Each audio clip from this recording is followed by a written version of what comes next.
할렐루야. 예, 우리 옆에 있는 분들과 함께 이렇게 인사하면 좋겠습니다. 참 잘 오셨습니다. 네, 고맙습니다. 참 우리 교회 이렇게 인사할 때 표정들이 참 좋아서 좋습니다.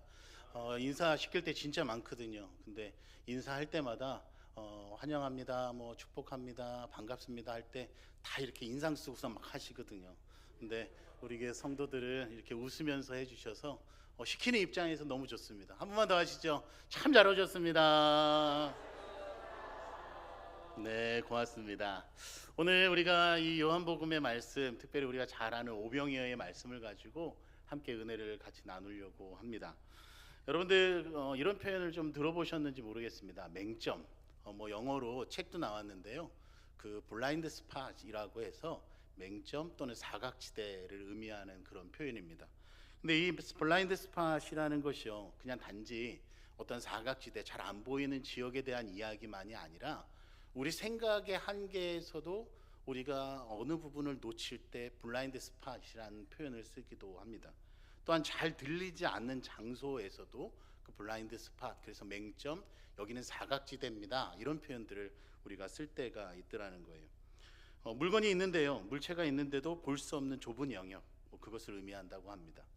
예전에 여러분들 아실지 모르겠습니다. 위기 탈출 넘버원 뭐 이런 게 있었습니다. 근데 그곳에서요, 이 블라인드 스팟 사각지대를 실험하는 일이 있었어요. 일반 승용차 한 대 뒤에 어린 아이가 몇 명이나 숨을 수 있을까? 그러면 이 백미러든 사이드 미러로 그 안에 보이지 않는 아이가 차 주변에 몇 명이나 있을 수 있을까? 이렇게 살펴본 겁니다. 여러분 몇 명 정도 있을 수 있을까요? 맞히시면 뭐 상품은 없습니다. 한 17명까지 들어간다고 합니다. 생각보다 많은 인원에 놀랐어요. 그런데 그것뿐만이 아니라 성인으로 했을 때요, 화물차의 사각지대에는 성인이 20명까지 들어갈 수 있다라는 거예요. 그러니까 우리는 항상 생각합니다. 우리의 시선이나 우리의 시각이라는 것이 모든 것을 다 보고 있을 거라고 생각을 하지만, 그러나 생각보다 우리가 보지 못하는 그 사각지대 영역이 있다라는 것을 우리가 알게 되는 거죠. 사람들의 시각이 좁기 때문에 시야가 좁아져서 그럴 수 있다라고도 할 수 있겠지만, 우리는 확실한 것은 우리는 볼 수 없는 영역이 있다라는 것을 우리는 알아야 합니다.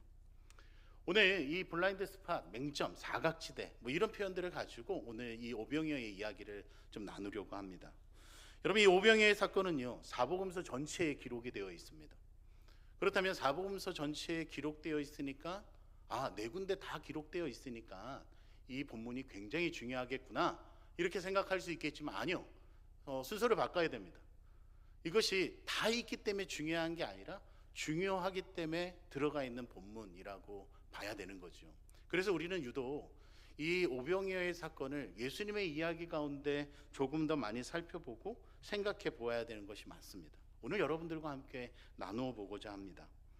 여러분, 오늘 사건의 시작은요, 예수님을 쫓아온 수없이 많은 사람들의 이야기에서 시작이 됩니다. 이들이요, 예수님을 따라왔는데 예수님의 말씀이 듣고자, 예수님의 그 가르침을 받고자 그들이 쫓아온 것이 아니었어요. 그들은 가르침보다 더 중요한 게 있었습니다. 뭐였냐면 바로 병에서 고침을 받는 거였죠. 그러나 예수님께서는 고치시기도 하시지만 말씀도 가르치시고, 그런데 얼마나 재밌게 가르치시고 얼마나 열정적으로 가르치셨는지 금세 저녁이 되었다라는 겁니다. 저녁이 되자 이제 문제가 생겼습니다. 그곳이 빈들이라고 얘기가 되어 있는데, 이곳에 밥을 먹여야 되는데 이들은 그저 예수님을 쫓아온 것이기에 먹을 것을 준비해온 이들이 없더라는 겁니다. 예수님께서 제자 한 명을 부르십니다. 그의 이름은 빌립이죠. 그를 부르고 예수님께서 이제 이렇게 묻습니다. 빌립아, 이 사람들에게 어디서 떡을 먹이면 되겠느냐? 예수님께서 빌립에게 이것을 물어보신 이유는요, 다른 데 있지 않습니다.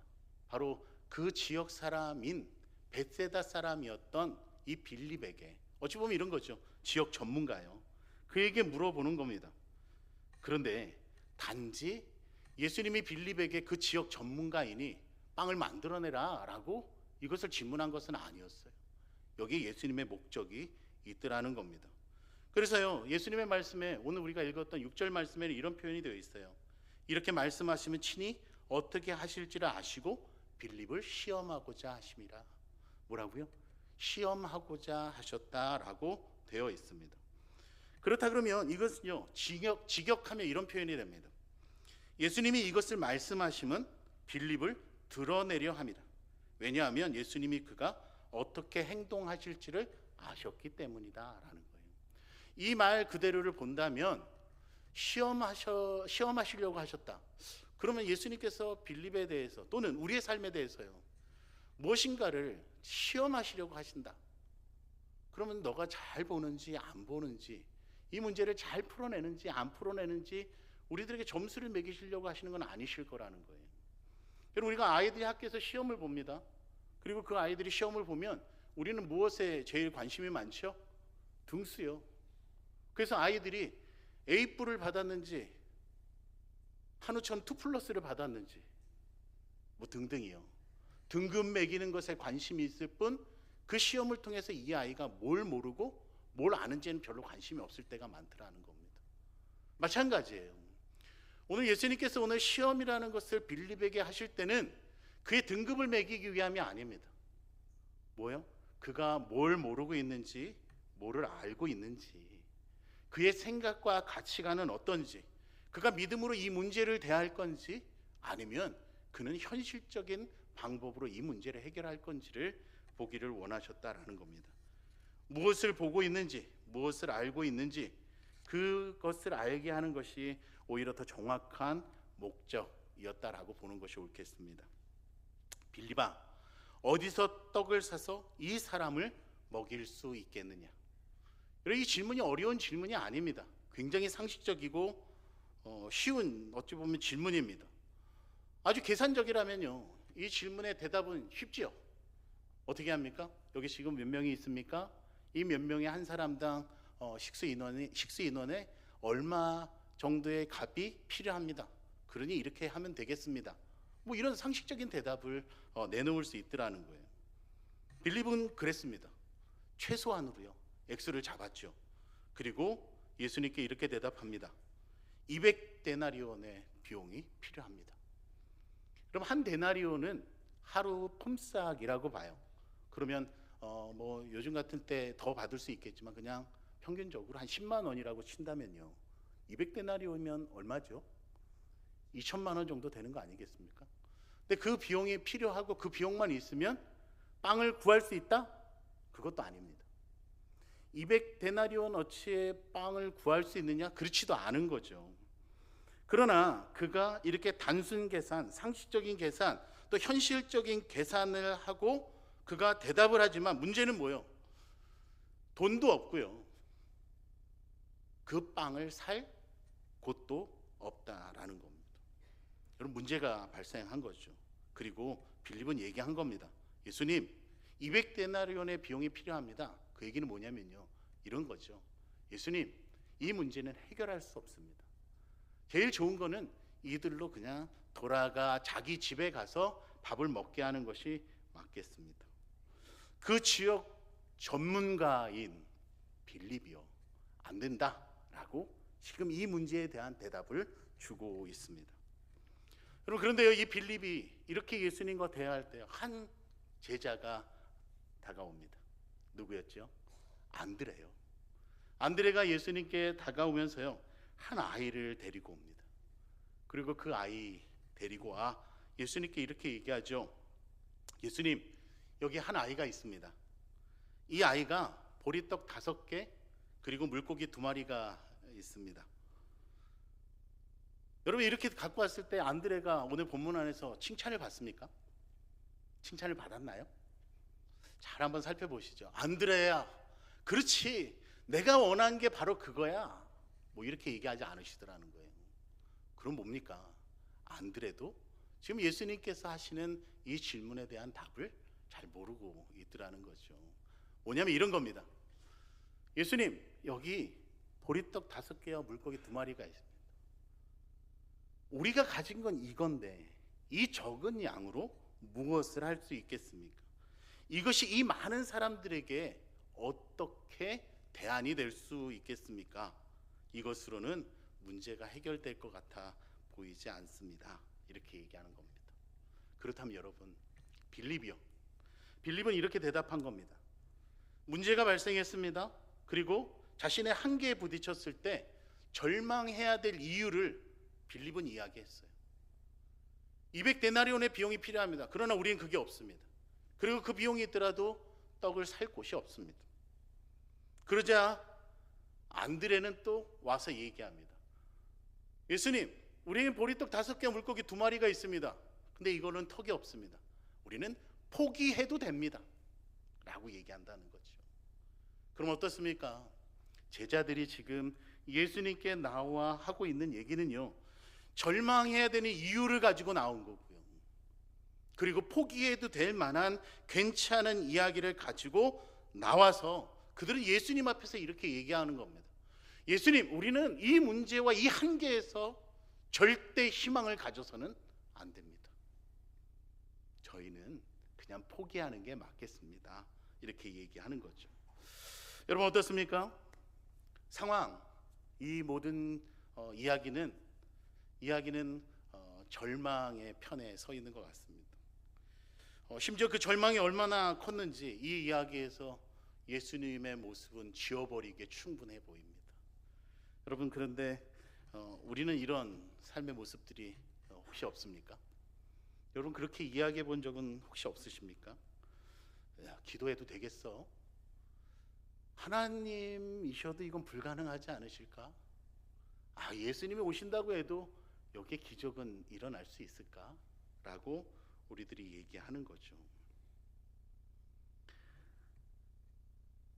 이 빌립과 안드레의 모든 말들은 너무 현실적이고 너무 정확합니다. 전문가들의 이야기처럼 보입니다. 그렇지만 그들은 가능을 얘기하는 게 아니라 불가능을 얘기하고 있는 것이 이 모습입니다. 예수님께서도 오늘 우리들에게 이런 질문을 던지실 거라 생각합니다. 지금 이 순간 여러분들에게 어디서 떡을 사서 이 사람들을 먹이겠는가? 우리의 힘으로 어쩔 수 없다고 여겨지는 우리의 어려운 상황 또는 우리의 한계, 그 상황에서 너희는 그 문제를 어떻게 해결해 보겠는가? 라고 질문할 수 있겠습니다. 그때 우리는 혹시 이렇게 대답하지는 않습니까? 어떻게 작은 교회가 그 무엇인가를 할 수 있겠습니까? 자녀를 키우면서는요, 자녀를 학원 2-3곳에 보내지 않고 어떻게 경쟁에 이기는 아이를 키울 수 있겠습니까? 우리 청년들이요, 경제가 어렵고 힘든데 취직하기가 하늘의 별 따기인데 무슨 꿈을 꿉니까? 교회 선교요, 요즘같이 다문화 시대에 무슨 선교입니까? 그들이 얼마나 강팍한데 복음이 전해지겠습니까? 그리고 우리는 이렇게 얘기할 수도 있겠습니다. 다 해봤습니다. 안 해본 것 없습니다. 저는 많은 교회를 다니진 않았지만 다양한 사역들을 참 많이 했습니다. 근데요, 처음 부임할 때마다, 부서를 맡을 때마다 듣는 얘기가 있어요. 그 얘기 뭐냐면, 목사님, 다 해봤습니다. 안 해본 거 없습니다. 그러니까 새로운 거 시도하지 마십시오. 이렇게 얘기하는 경우들이 참 많았습니다. 저 사람은 너무 이성적이고 논리적입니다. 저런 사람에게는 전도 안 됩니다. 이게 기도해서 될 문제입니까? 아니요, 안 될 거예요. 여러분, 제가 지금 적어서 드리는 말씀이요, 제가 설교를 준비하면서 생각한 질문이 아니고요, 제가 신방하면서 들은 얘기들입니다. 제가 사역하면서 들었던 얘기를 여러분들에게 하는 얘기입니다. 오늘 여러분 어떻게 대답하시겠습니까? 오늘 이 이야기를 시작하면서 그 첫 번째 이야기, 여러분 뭐였습니까? 오늘 이것은 시험입니다. 그렇다 그러면 이 시험을 통해서 모르는 것은 무엇이고 우리가 알아야 되는 것은 무엇인지를 우리가 한 번쯤 살펴봐야 되는 것이 옳지 않겠습니까? 오늘 이 오병이어의 말씀을 통해서 우리가 먼저 알아야 되는 것, 모르는 것은 무엇인지를 우리가 한번 생각해 보려고 합니다. 여러분, 오늘 이 본문의 말씀들을 통해서 우리가 이 제자들이 몰랐던 것, 그것은 무엇인가 라고 할 때요, 예수님이 누구신지를 그들이 몰랐다라는 겁니다. 여러분, 이 말씀을 여러분들이 지금 이 순간 좀 새기셨으면 좋겠습니다. 여러분들 스스로에게도 질문해 보시죠. 제자들이 몰랐다라고 얘기하는 예수님을 그럼 여러분들은 알고 계십니까? 여러분, 이 빌립이요, 제자들이 뭘 모르고 뭘 놓쳤냐? 그들은요, 지금 예수님께서 하고 계시는 것을 눈에서 보고 있습니다. 여러분, 오늘 이 빈들에 왜 사람들이 모였습니까? 병자들을 고치시는 예수님을 쫓아온 사람들 때문에 모여 있던 거 아닙니까? 가르침도 있었어요. 그럼 기적은 없었겠습니까? 거기서 병든 자들이 치유되는 일들을 봤을 거 아닙니까? 그런데 제자들은요, 자신들의 눈앞에서 이 병자를 치료하시는 예수님, 그리고 예수님께서 죽은 자를 살리시는 기적들, 이런 것들을 보고 있으면서도 그들은 지금 예수님을 모르고 있더라는 겁니다. 예수님 물을 포도주로 바꾸셨고요, 죽은 자가 살아나는 것을 경험했습니다. 여러분, 이것이 오병이어 뒷이야기가 아닙니다. 오병이어 사건 이전에 이미요, 물이 포도주로 바뀌는 사건이 있었죠. 야이로의 딸이 살아나는, 회당장의 딸이 살아나는 일, 왕의 신하의 딸이 살아나는 일들이 있습니다. 눈으로 보고 경험했고 그 자리에 있었습니다. 그런데 지금 현실적으로 예수님을 평가하는데 과소평가하고 있더라는 거예요. 각 사람으로 조금씩 받게 할지라도 200데나리온의 떡이 부족합니다. 이 얘기는 뭐냐? 예수님, 내가 예수님의 능력을 봤습니다. 그 기적을 들었습니다. 그러나 지금 우리들이 당면한 이 문제에는 당신은 해답이 될 수 없습니다라고 생각하고 있더라는 거예요. 여러분, 우리는요, 우리들의 이 믿음의 영역에서요, 혹시 이 사각지대가 있는 것은 아닌지 생각해 봐야 한다는 거예요. 모든 게 보입니다. 그런데 모든 것을 보고 있다라고 생각하는데 정작 우리의 사각지대 예수님이 계신 것은 아닌지 생각해 볼 필요가 있다는 겁니다. 제가 군대 얘기 좋아하진 않는데요, 군대 얘기도 안 좋아하고 축구 얘기도 별로 안 좋아합니다. 근데 군대 얘기랑 축구 얘기를 같이 해야 될지 모르겠습니다. 여러분, 제가 이등병 때요, 제일 많이 고참들하고 했던 이야기, 이등병에 딱 갔는데요, 고참 하나를 붙여주더라고요, 병장을. 그리고 병장하고 둘이서 나가서 작업을 하라는 거예요. 그래서 같이 나갔습니다. 그래서 무슨 작업을 하는데요, 안 되는 거예요. 그래서 고참한테 얘기했습니다. 누구누구 병장님, 이거 안 될 것 같습니다. 근데 그때 병장이 저한테 그렇게 얘기하더라고요. 안 된다고? 내가 하면 어떻게 할래? 이렇게 얘기하더라고요. 근데 뭐 대답 못하죠. 내가 해서 되면 어떻게 할래? 그런데 그 얘기를 듣고 뭐 대답할 거리가 없더라고요. 다음에 다른 고참하고 나갔습니다. 다른 고참하고 작업하는데 안 되는 거예요. 그래서 얘기했죠. 이거 안 될 것 같습니다. 근데 그 고참도 너무 똑같게 얘기하는 거예요. 내가 해서 되면 어떻게 할래? 근데 웃기는 거는요, 내가 해서 되면 어떻게 할래? 라고 해놓고 그 일을 하더라는 거예요. 제가 병장이 됐습니다. 이등병을 데리고서는 작업을 갔어요. 저는 어떻게 얘기했을까요? 임찬희 병장님, 이거 안 될 것 같습니다. 망치 들고 얘기하죠. 내가 해서 되면 어떻게 할래? 협박하는 거 아닙니다. 네, 된다고 얘기하는 겁니다. 여러분, 병장이 되니까 그거를 하고 있더라고요. 근데 이등병 때는 안 되더라고요. 왜 그랬을까요? 여러분, 저는 축구를 잘 못합니다. 뭐 운동을 잘 못했는데 제가 자란 교회는 축구 아니면은 뭐 살아남을 수 없는 그런 곳이었어요. 그러니까 축구를 잘 못하니까 시킨 게 골키퍼였어요. 골키퍼를 이렇게 보는데요, 골대가 뭐 이렇게 두 팔 벌려갖고 해도 그렇게 커 보이지 않는데요, 뭐 저쪽으로 잘 안 오더라고요. 그래서 쉬우니까 그냥 시켰나 보다 했는데 갑자기 축구 선수 출신의 그 장로님이 공을 몰고 막 오시는데요, 그 장로님과 그분이 몰고 오는 공이요, 요만한데 왜 그렇게 커 보이는지요. 그럼 커 보이면 막아야 되잖아요. 안 막아지더라고요. 저는 지금도 축구 안 합니다. 근데 왜 그 공이 그렇게 커 보이고 그렇게 어려웠을까요? 여러분, 이유는 한 가지 아니겠습니까? 우린 이미 포기했더라는 거예요. 우린 이미 너무 두려워하고 있다라는 거예요. 우린 너무 현실적이라는 거예요. 이미 답을 가지고 그 문제를 대하고 있더라는 거예요. 여러분, 저는 저희 아이들을 가르치면서 저희 아이들에게 얘기합니다. 아빠가 제일 싫어하는 말이 있어. 그거는 나는 원래 그래 라는 거예요. 나는 원래부터 그래. 나는 원래부터 그런 사람이야 라는 말을 너무 싫어합니다. 저는 MBTI도 싫어합니다. MBTI가 우리의 성향을 얘기한다고 하지만 저는 그것도 싫어합니다. 왜요? 그건 우리를 규정 짓는 거니까요. 저는 혈액형 가지고 성격을 판단하는 것도 싫어합니다. 마치 운명론처럼 우리의 삶을 그렇게 지적하는 것 같아서요. 저는 그것보다 이것을 더 확신합니다. 예수 그리스도 안에서요, 성령을 통해서 변화된 저를 확신합니다. 저의 연약함이요? 아니요, 의미 없습니다. 예수 그리스도 안에서 변화된 나는 모든 것을 하고 있어요. 저는요, 그 MBTI로 얘기하면 I입니다. 내성적이고 아주 소극적인 사람입니다. 근데 저요, 지금 찬양 인도하는 거 보셨습니까?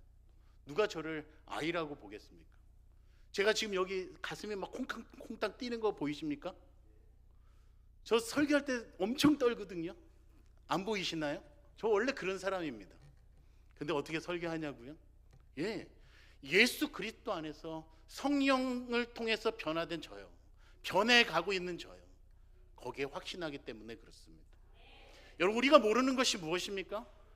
우리는 예수님을 어찌 보면 너무 모를 수 있다라는 거예요. 그래서 여러분, 우리가 도전해야 되는 것은 예수 그리스도를 더 알아가야 합니다. 그분이 우리의 삶에 어떤 일들을 이루셨는지, 이 말씀 안에서 이루셨다면 이분이 또다시 우리에게 이 일들을 이루어 주실 거라는 그 확신과 도전이 우리들에게 있어야 된다라는 겁니다. 여러분, 우리는요, 우리의 믿음의 사각지대에 있지 않은지 생각해 봐야 합니다. 이미 한정짓고, 이미 제한하고, 이미 포기하고, 이미 절망해버리는 것 가운데 놓여있는 우리의 삶이 있는 것은 아닌지, 여러분, 그렇다면 그때 잠시 옆을 좀 보십시오. 여러분, 지금 옆에 말고요, 우리 예수님이 얼마나 굳건하게 우리 옆에 서 계시는지, 나를 향해 두 팔 벌려 힘을 주고 계시는 그 예수님을 여러분들이 보실 수 있으면 좋겠습니다. 여러분, 예수님께서는요, 우리의 생각을 뛰어넘는 분이십니다. 우리가 생각하는 방법이 아니라 당신의 방법으로 일하시는 분이십니다. 그래서 때로는요, 우리는 이해할 수 없고, 때로는 우리는 너무 늦은 것 같아 여겨질 때도 있습니다. 그러나 멈춰 있는 게 아닙니다. 혹시 여러분들 교회 이렇게 왔다 갔다 하시면서 그 1층 로비에서 음악 하나 들리는 가사들 여러분 혹시 들으시면서 다니십니까? 아니면 멜로디만 들으십니까? 여러분, 그 찬양들 가운데요, 하나님의 열심이라는 노래가 있습니다. 그 노래의 가사에 그런 표현들이 있어요. 내가 눈물을 흘려 기도하는 너의 기도를 알고 있다. 내가 너가 얼마나 힘써 일하고 있는지를 알고 있다. 그리고 내가 너를 위해서 일하고 있으니 조금만 더 기다려라. 내가 너를 위해 일한다. 여러분, 우리가 이런 음악들, 소리들, 주변의 이야기들, 하나님의 말씀을 통해서 끊임없이 우리를 도전하시는 이 하나님의 음성을 우리가 들어볼 필요가 있겠습니다. 그리고 그 믿음의 사각지대를 없애는 것이 우리 신앙적 도전이 될 수 있으면 좋겠습니다. 또 한 가지는요, 그럼 제자들이 알아야 할 것이 있더라는 겁니다. 제자들이 모르는 것이 예수님을 몰랐다, 그래서 예수님을 알아가야 한다면요, 이제 제자들이 알아야 될 거예요. 그건 뭐냐면 바로 예수님께 들려지면 된다라는 겁니다. 예수님께 들려져야 한다라는 거죠. 여러분, 오늘 이 아이가 들고 나온 떡과 물고기는요, 작은 겁니다.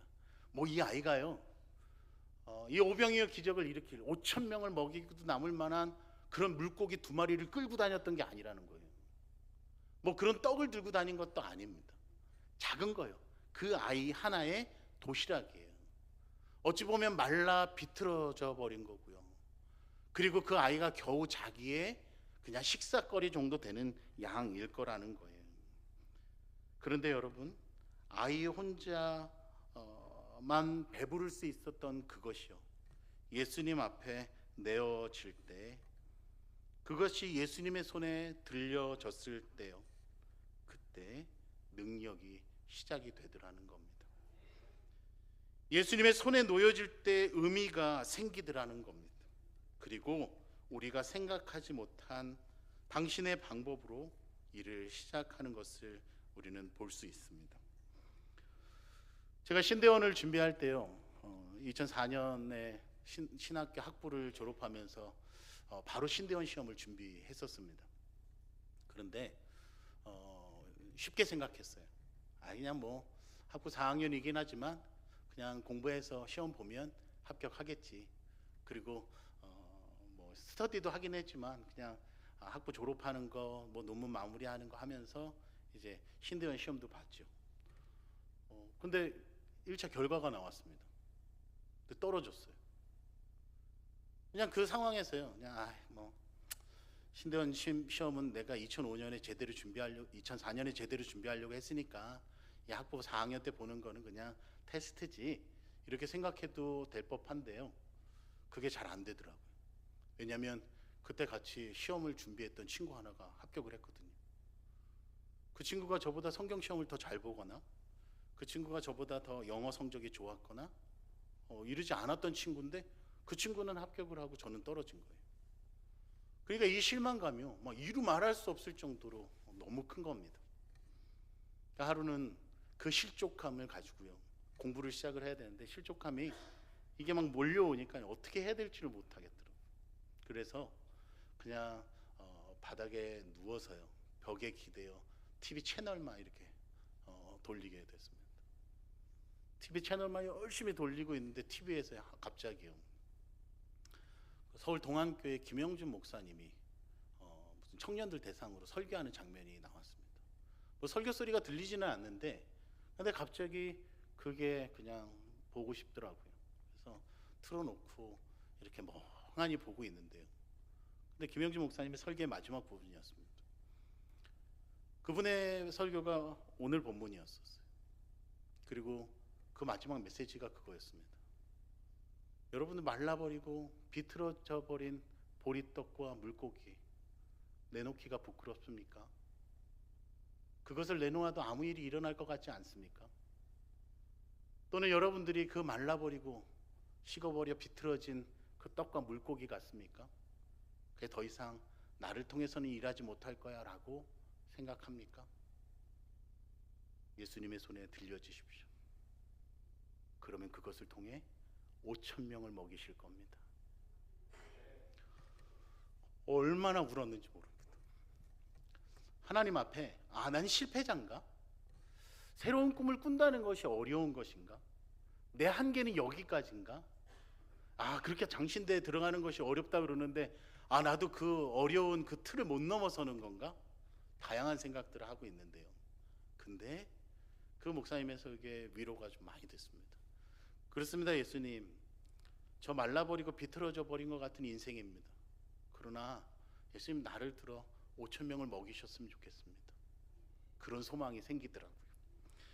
여러분, 우리들의 삶의 자리 가운데서 중요한 거예요.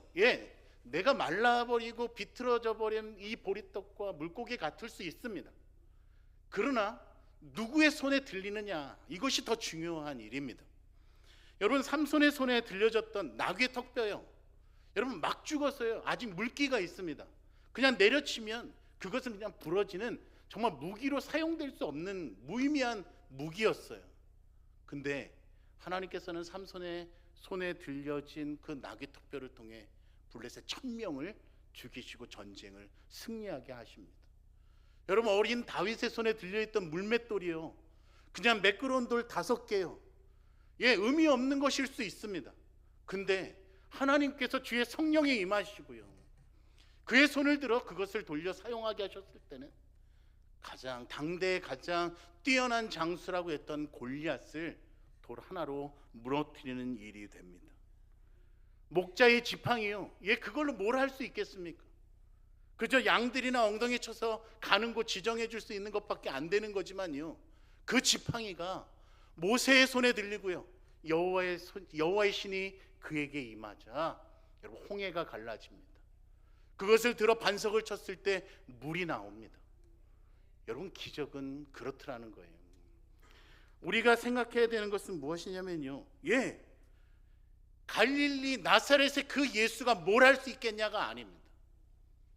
우리가 알아야 되고 고백해야 되는 것은 온 세상의 주인이신 예수 그리스도가 온 인류를 구원하시며 내 삶의 자리에서 나를 구원하실 수 있는 분이라는 우리의 믿음을 가지고요, 그분 손에 들려지는 것입니다. 비료하고 자신 없고 보잘것없는 능력의 사람, 제가 아니고요, 우리들의 삶의 자리가 아니고요, 살아계셔서 여전히 일하고 계시는 예수님을 바라볼 때 우리들은 5,000명을 먹이는 일들이 시작되고 우리는 그것을 경험하는 자들이 될 거다라는 겁니다. 오늘 여러분들 결단할 수 있으면 참 좋겠습니다. 여러분, 우리들이 믿음의 사각지대 가운데 정말 우리들의 그 신앙적 맹점을 가지고 우리가 아는 그 범주 안에 머물러 계속 제한되고 한계가 있고 틀에 갇혀지는 그런 삶이 아니고요, 오히려 그 틀을 뛰어넘어 우리가 상상할 수 없는 방법으로 일하시는 예수 그리스도의 그 능력의 은혜가 우리들 가운데 있기를 원합니다. 말라버리고 비틀어져 버리는 같은 우리들의 모습을 예수님께 내어드려 오히려 5,000명을 먹이는 그 기적과 그 은혜를 경험하는 우리의 삶이 되기를 소망합니다. 여러분, 우리는 올해 이제 위대한 또 꿈을 꾸고 시작합니다. 전도하셨습니까? 네, 전도하셨습니까? 전도합시다. 여러분, 오늘 우리는 태신자를 품습니다. 근데 우리 이렇게 생각할 수 있습니다. 아유, 내 주변에 이제 더 이상 없어. 다 나와. 이제는 뭐 없어. 사람들이 나 목사인 줄 알아. 내 목사 주변에 다 목사 친구만 이제 누가 있겠어. 내 주변에도 없어 라고 생각할 수 있습니다. 저 사람 안 돼. 저 사람 너무 이성적이야. 복음을 이야기하면 싸움만 해. 그럴 수 있습니다. 근데 여러분, 그건 우리 생각이고요. 우리들은 예수 그리스도의 손에 들려진 마치 그 식어버리고 말라버린 떡과 물고기일 수 있지만, 여러분, 우리가 정말 두렵고 떨림으로 전한 그 말 한마디가요, 오히려 한 영혼을 구원하고 그 영혼을 통해 또 누군가를 구원하는 일이 생길 수 있는 경험이 여러분들에게 있기를 소망합니다. 한 청년이 저에게 다가왔어요. 그리고 저한테 이렇게 얘기했습니다. 목사님, 저 좀 살려주십시오. 그래서 왜 내가 무슨 이야기를 하는 거냐, 내가 어떻게 너를 살려줄 수 있겠냐. 이 친구가 얘기했어요. 목사님, 저는 어떻게 살아야 될지를 모르겠습니다. 순댓국 한 그릇 먹으면서 그 친구가 너무 울어갔고요, 그 학교 식당에서 그 친구를 만나면서 무슨 얘기를 해줘야 될지 모르겠더라고요. 그 친구한테 얘기했습니다. 너 나를 믿고 따라와 줄 수 있겠냐? 내가 만난 예수 그리스도를 너가 만난다면 너의 인생이 바뀔 거라고 나는 확신하거든.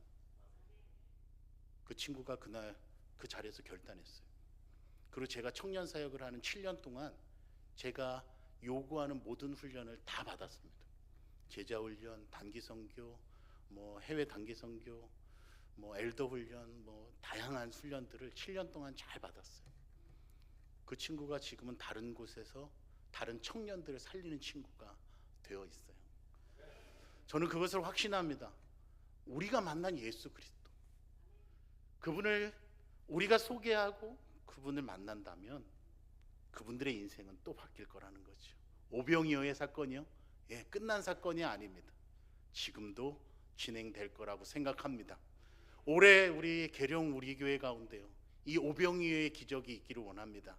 여러분 한 분 한 분이 예수님의 손에 들려져 정말 5,000명을 살리는 일들이 이 교회 안에서 이루어지기를, 우리 교회 안에 그러한 일들로 충만하게 이루어지고 사용되고 그 은혜가 경험되는 여러분 모두가 되시기를 주님의 이름으로 축원합니다.